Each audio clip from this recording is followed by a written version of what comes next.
My car broke down when I was driving home from work. I would have fixed it. I would have fixed it. Here again, conditional type sirida. Again, this one is the conditional type. So 8, I would have, would plus have plus verb siri here. As mal ta'uu qaba, past perfect ta'uu qaba. So the answer will be had noun. Tumbe kira. Hello everyone, akkam jirtu nagaa keessanii baga nagaa taatanii nagaan chaanaalii kana irratti video baay'ee barsiisoof akkasumas faayidaa qabeessa ta'e hojjechaa jiraachuun keenya ni yaadatama. Egaan tutorialii akkasumas final examii garaa chaanaalii kana irraa waan argattaniif amuma subscribe gochuu hiriyoota keessaniif qooduu hin dagatina. Egaan guyyaa irraa kanis immoo haaluma wal fakkaatuun English communication skills to final examii dha kan qabannee dhumne. Future tense akkasumas kanneen akka passive active of keessatti qabata. Egaan gaaffilee aga dandeenyetti daddabnee ilaaluu ni yaalla. Final examii ne baay'ee keessaniif immoo dhiyaate waan jiruufi yeroon nuti qabnus agas mara baay'ee waan hin taaneef sinillee fedhii keessan comment irra kaa'uun dagatina. Nutis yeroo waliin ariifannee hojjechuu ni yaalla. Egaan haa jalqabnuu fi partii 2 kuni grammar dha. Percentii 20 qabata. Active voice immoo percentii 11 qabata. Instruction nu kenname complete the upcoming paragraph by using the correct form of active and passive verbs in brackets. Verb 1 bracket keessatti nu kennaman fayyadamuudhaan himich passive yookiis immoo active ta'uusaa adda baasneen booddee appropriate phrase yookiis verb barbaachisu verb to be waliin fayyadamna jechuudha. Question number 16. Animated movies dash in the bracket change a lot over the last 100 years. Kun maal jedha? Asitti kan nuti fayyadamuu qabnu present perfect tense dha. Why?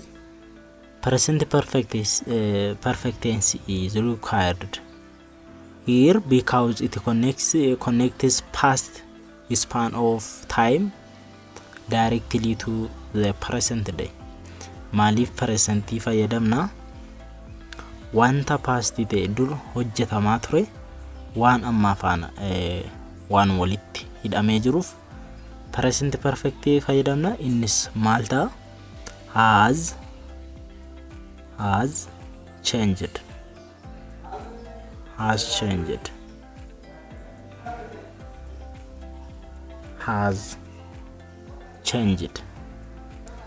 Animated movies has changed a lot over the last 100 years. Asirratti barreeffama nuti fayyadamnu baay'ee argamuu dhiisuu waan danda'uuf notti qabachaa deebii qabachaatu deemtanii natti tola. Has changed jenneerra jechuudha iddoo kanatti. Has changed. For question number 16, the answer is has changed.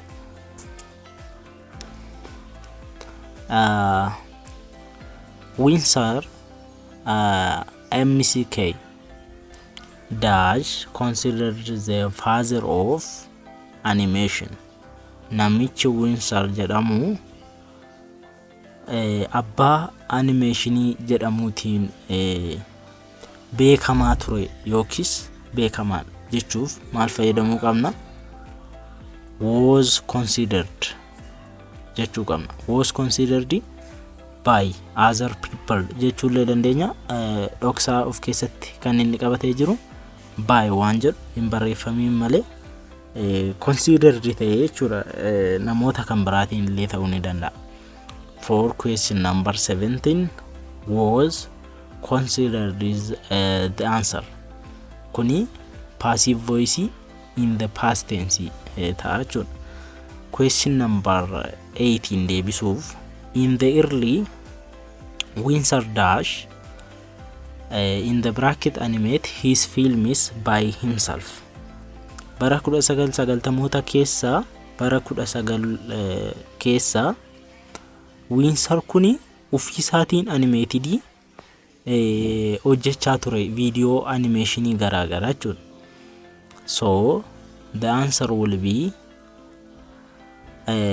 Windsor animated his films by himself. Here we use animated. Simple past tense fayyadam. This indicates a completed historical action that took place during a specific time frame in the early 1900s. Kan jedhutu nitti machuudha. So here the answer will be animated. Animated barreeffachaa deemuun keessan dirqama ta'a.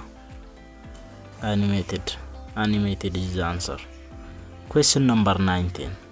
He dash in the bracket draw every picture separately and had them photographed one at a time.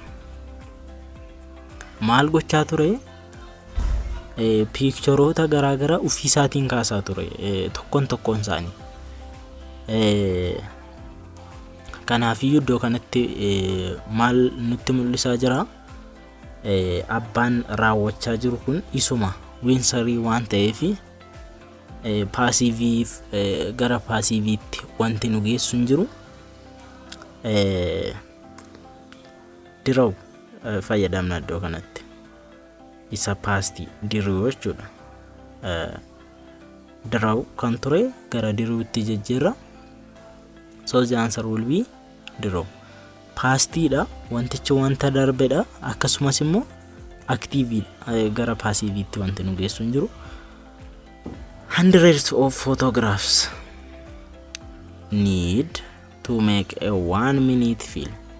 So needed kan bracket keessaa qabnu where needed 100 kun past passive da simple past passive isa jechuudha. Where needed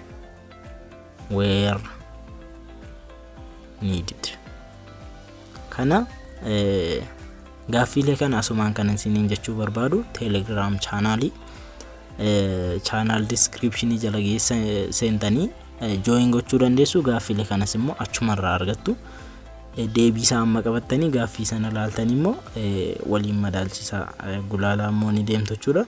Asitti kan nuti fayyadamnu where needed inni kun passive ta'eera jechuudha. To make a 1 minute film.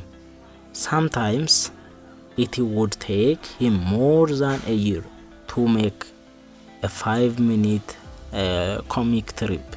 In 1914, the advancement of celluloid made animation easier. Instead of drawing each picture separately, the animator could make a drawing of the background which dash remain unmoving while only characters moved. Maaltu ta'e duraan qofaatti dhuunfaatti kan kaasaa ture separately wanta hojii salphisuufiitu dhufe jechuudha. Qofaatti kakkaasuun sanarra backgroundii sana utuu warra kaaniin moving godhin backgroundii gara jijjiiruutti animationii achumarratti carraa edit gochuutu dhufe. Remainii bracketii keessaa qabna. Remained pastidha waan ta'eef the animator could make drawing of the background which remained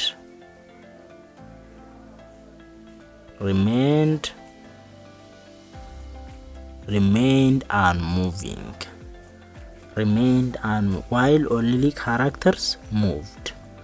Utuu background isaa hin kaasin kaaraakterii qofa kaase carraa sirreeffachuutu argame jechuudha karaa salphaa ta'een.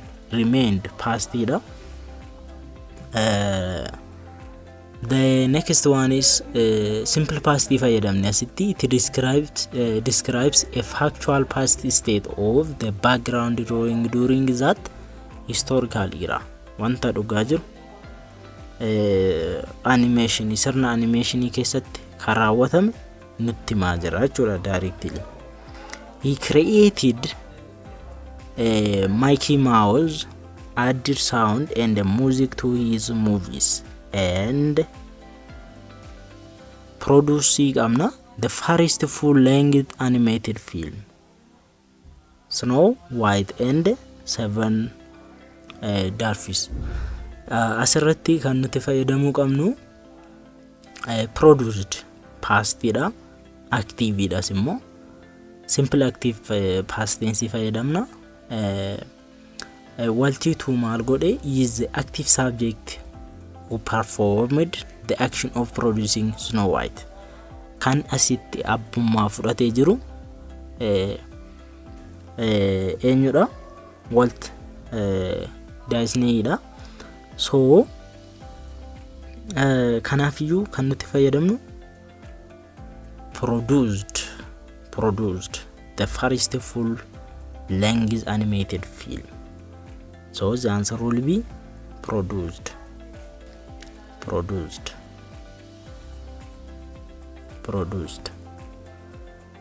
The next one is many people think he was a great cartoonist, but he was not.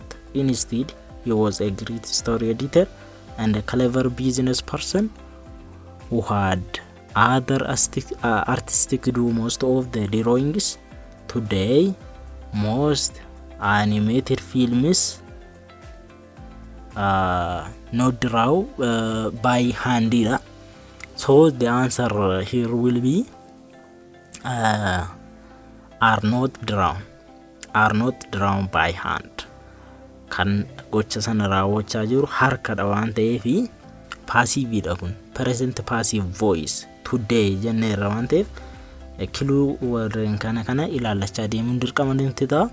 are not drawn jennaan jechuudha. Are not drawn kan present subject plus verb to be plus verb 3 amtire passive voice kan present. So the answer will be are not drawn. WN fayyadamna jechuudha. So the next one is the animation dash do a kan bracket keessa qabnu by computer software. Again ammas passive qabna akkasumas present dha. Maal jennare kanaafu the animation is done by what? The animation is done by a computer software. So the answer will be is done. Present passive voice. It continues the general fact that the action of animating is executed by computer software. So the answer will be is done. The next one, to create the illusion of movement, an image dash put on computer and then quickly replaced by a similar image with a small change. So question number 25, again it is present passive. Is put is our answer. Is put injira mutire ni putin. So the answer will be is put. Verb to be plus verb 3 is put on. To create the illusion of movement, an image is put on the computer and quickly replaced by a similar image with a small change. Present passive voice if I it describes what? a continuous technical process or fact of how an image is currently treated on a computer. So the answer will be is put. For question number 26, we start from here. While this technique is similar to hand-drawn animation, the work dash much faster by computer. Again, here will be we can use for modal verbs, passive modal verbs. Fayyadamna sitti can plus verb to be plus participle or verb 3. So the answer will be asirratti wanti nuti hubachuu qabnu by computer asirratti maaliin hojjetamaa jira computerii waan ta'eef wanta irratti raawwatame dura fidee wanta raawwate boodarra kan fidu yoo ta'e most of the time it will be passive structure. So can be done is the answer. Can be done here. Can be done by computer. Passive modal verb structure. Can be plus past participle. The work itself cannot perform an action. It is capable of being executed by the computer. Asirratti kan raawwachaa jiru maali? Computer. In fact, anyone with a home computer and the exceptional software can create a simple what? Animation. So the answer will be can be done. Next, akkuma ilaaltan ammallee paragraafii of duraa qabna. Paragraafii kana ni guunnaa jechuudha. Appropriate teensota odeeffannoo qabnu irratti hundoofne teensii barbaachisu waliin ni guunnaa. The first one, 29 question number 29. Since the beginning of the semester, since here we have this one clue, John dash 3 novels. Right now he is reading a farewell to armies. Asirratti kan nuti qabnu maal gochaa jira?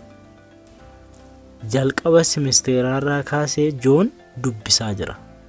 Novelota 3 yookaan asoosamoota 3 dubbisaa jira. Amma kan inni dubbisaa jiru farewell to armies kitaaba jedhu dubbisaa jira. Kana durradha kan asitti raawwatamaa jiru. So asitti maal fayyadamna yoo jenne present perfect tense fayyadamna. John nama tokko waan ta'eef has read fayyadamna. Has read fayyadamna. Has read fayyadamna. Reading verb 3 dha. Hasin immoo singular waan ta'eef for present perfect tense we use it. So this denotes a completed action within a time frame that is still ongoing since the beginning of the semester here. Semester irraa jalqabe ammayyuu itti fufee kan jiru ta'ii akkasii raawwatamaa jira. Kanaafiyyuu present perfect fayyadamne. Has read 3 novels. Right now he is reading a farewell to armies. Question number 30 deebisuuf asirraa kana. He reads that novels for the part 3 days. He intends to finish it next week. In his lifetime, he dash many novels, but this is first Hemingway novel. Jedha asumatti yoo dhaamne deebisuudhaaf ammallee jireenya isaa keessatti novelii baay'ee dubbiseera gaafa jennu present perfect fayyadamna. Why? It references experiences that have occurred at an specified times throughout his continuing life. Walitti fufinsa yeroo darbe keessa wanta inni raawwachaa ture waan ta'eef again we use has read. Waan baay'ee argamuu dhiisuu danda'uuf barreeffachaa deema sinin jechuun jaalladha. Again, but this is the first Hemingway novel he dash read ever. Has ever read fayyadamna jette. Why? Used alongside ever to highlight a lifetime experience up until this very moment. Maaliifi dubbiseen beeku jireenya isaa keessatti inni kun isa jalqabaati. First Hemingway novel inni kun garuu kan inni dura dubbiseen beekne experience kan inni ngoone alongside. So has ever read is answer for question number 31. Next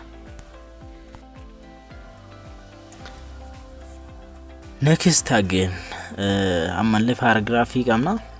While he was waiting for the bus, there was a robbery at the bank. Yeroo inni baasii eeggachaa turetti hattuu ta'etu ture jechuudha naannoo sana. The robbers dash away when the police dash and they were not able to catch them. Had gone. Here inni kuni past perfect tense. This action was entirely completed before the next past action occurred. Yeroo wanti ta'ii isa tokko dura raawwatamu maal fayyadamna? Past perfect fayyadamna jechuudha. Simple past kan nuti fayyadamnu immoo completed action right after the timeline of the background event. Sana booddee kan raawwatame immoo maal fayyadamna? Simple past fayyadamna. Asitti amma gaaffii kana lamaanuu ajjeesnee dabarreerra jechuudha. Here had gone. We use it had gone. Here arrived or came here. Iddoo kanatti past fayyadamna because this marks a sudden completed action that interrupted or happened right after the timeline of the background event. Erginni kun raawwatee booddee kamtu ittaanee dhufe isa lammaffaarra jiru kanatu ittaanee dhufe jechuudha. Here we have again the fourth chapter paragraph. Here when Bill Gates dash Microsoft, he was only 20 years old. He dash already write his first computer program 6 years earlier. Inni kuni asitti completely waan nuti fayyadamnu sana dura raawwatee darbe waan ta'eefi simple past fayyadamna. A completed specific historical event waan ta'eef jechuudha. Point illee defined point illee waan qabuuf when he was 20 years old. Here we use found.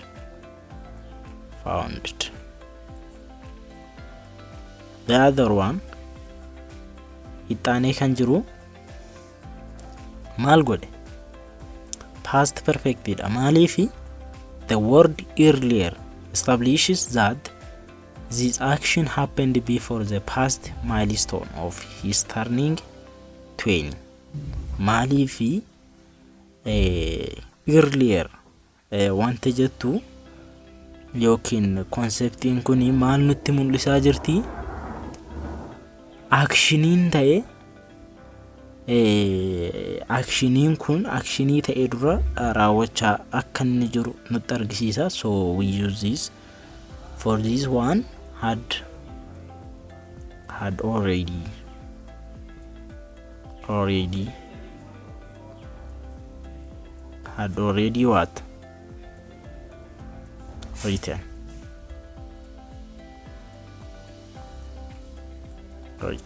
So that's it. Inni kan biraan passive active qabna. Inni sun passive moo active dha jennee adda baafacha. Appropriate word yookaan phrase fayyadamna. So during the World War II, a great deal of trash dash by industries. Here we have passive voice by, here clue. So the trash did not create anything. Crashing mal gochuu danda'a or trashing mal gochuu danda'a. Irra hawwatama moo irra hawwata. So trashing waan raawwatu hin qabu garuu industry garaagaraatiin trashitu kalaqamaa jechuudha. Generated by activities of wartime industries. So here we have passive voice. Past was created.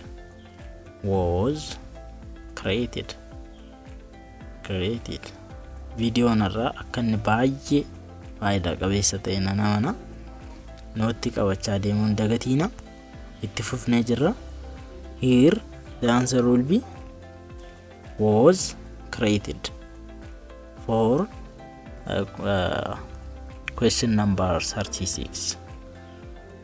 The other one, old bicycles and nylon stockings dash into military equipment.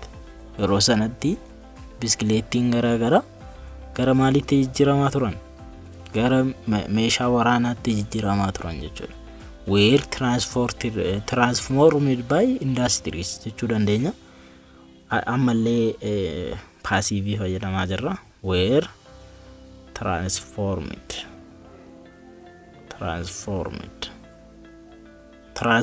to what? To military equipment by the industries jechuu dandeenya. Passive voice the old bicycles and the nylon stockings are plural want ta'aniif immoo were fayyadamna. That underwent transformation by factory workers. Workeroota dhaabbata garaagaraatiin gara military equipment transform ta'aa turani. This effort dash great support among the people. Here we have simple past tense. So the reason is this effort is active subject that possessed the quality of having the great support had here. As it past fayyadamna gara passive sababni nu geessu hin jiru. Today here present ta'uusaa hubanneerra. Dash recycling as a good solution to the waste problems. Consider isuma jiru fayyadamna jechuudha. Present waan ta'eef isuma jiru kana fayyadamna. Consider recycling as a good solution to the waste problem. Harrayyuu jechuudha. Akka furmaata haaraatti ni fudhatama. Transform gochuuni. The new cycling process dash by researchers by here akka passive ta'e by asitti nutti argisiisuu danda'a. Are discovered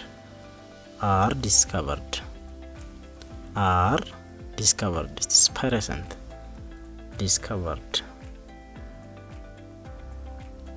passive fayyadamaa jirra.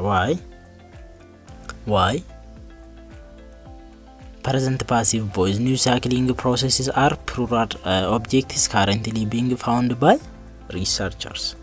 So for example 200 million old rubber tires dash by car junkers each year. Asitti maal fayyadamuu qabna? Are thrown away. Recently maal godhamanii thrown away. This highlights a regular repeating modern facting happening to the 200 million tires every year. Haaromsi kun transformi gochuun kun waggaa waggaatti wanta deddeebi'ee raawwatamaa jirudha. 200 million irratti gaggeeffamu jechuudha. So here are thrown away. Thrown away. Present passive jechuudha. Present passive. Are thrown away. The next, a new process dash reclaims some of these valuable rubber for refuse. Also, many modern garbage incinerators dash by city planners. So here we have reclaim in the bracket. Reclaims we use again this one. Reclaims. Active madachura gara passivity wanti nuti jijjiirruuf hin jiru. Next one, as many modern garbage incinerators, so we use here are built. Present passive. Are built. Are built here. Present passive voice. The modern garbage incinerators do not build things. Modern garbage in wale build gochuu danda'an, build ta'u malee by what? City planners. So we use here passive and present passive to me. So we are here question number 44. Energy in the form of stream dash by these huge burners. Again here is passive. Present passive. Is produced.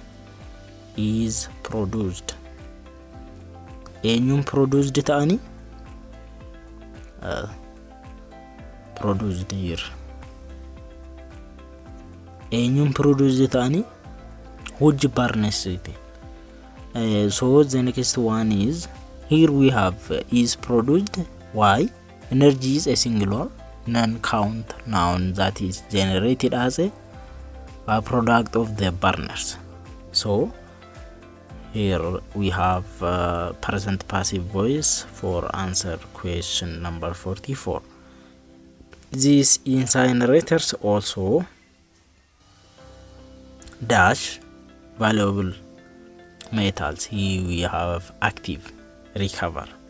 Here isuma jiru kana fayyadamna again.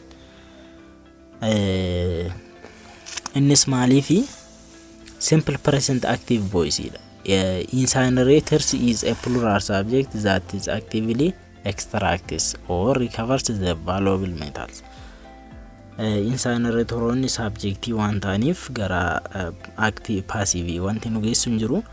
So the other one is environmentalist dash the problem of waste disposals. Consider guru. Consider here. Considering normally fayyadamna.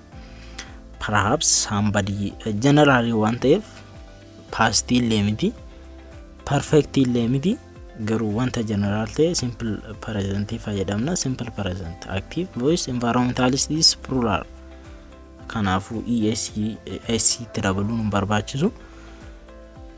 Someday Ismaili unsafe garbage dump dash by every city in the nation. Here we have future passive voice. Will be plus verb 3. Will be plus verb 3, so eliminated. Will be eliminated by here. Kilo kamna. By kamna, so we use passive voice, which is future passive voice. So next, kanitane juru close da conditional sentence. So let us see it. Starting from question number 48 up to question number 50, I think. 3 questions here. Question number 48. I saw a film a week ago, but every much because I had already read the book. I hadn't read the book dash the film more. Here we have would have probably enjoyed. Third conditional type gamna. Conditional type 3 is here. Malifida. Structure about imagined counterfactual past result is would have plus verb 3. So here asitti kan nuti qabnu past perfect jedham dire as kan ta'u qabu would have plus verb 3 ta'u qabu. So the answer will be I would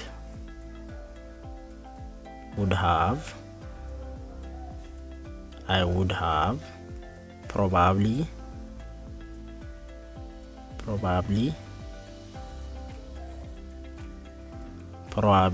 enjoyed. Formula sa yaadachuun baay'ee ma fayyada. Formula tokko conditional type 1 type 2 type 3 0 conditionally dabalate. So question number 49, that is hard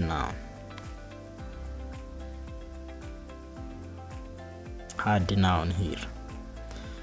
The next, I was not tired last night. If I dash be tired, I dash home earlier.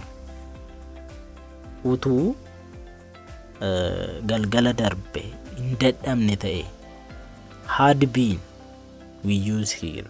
Had been tired. Had been tired. And also this third conditional type 3 conditional type 3 uses past perfect had been, and the result clause handles the negative past hypothetical situation would not have gone. So here had been tired we use here, and I would not negative if I adamna would not have gone.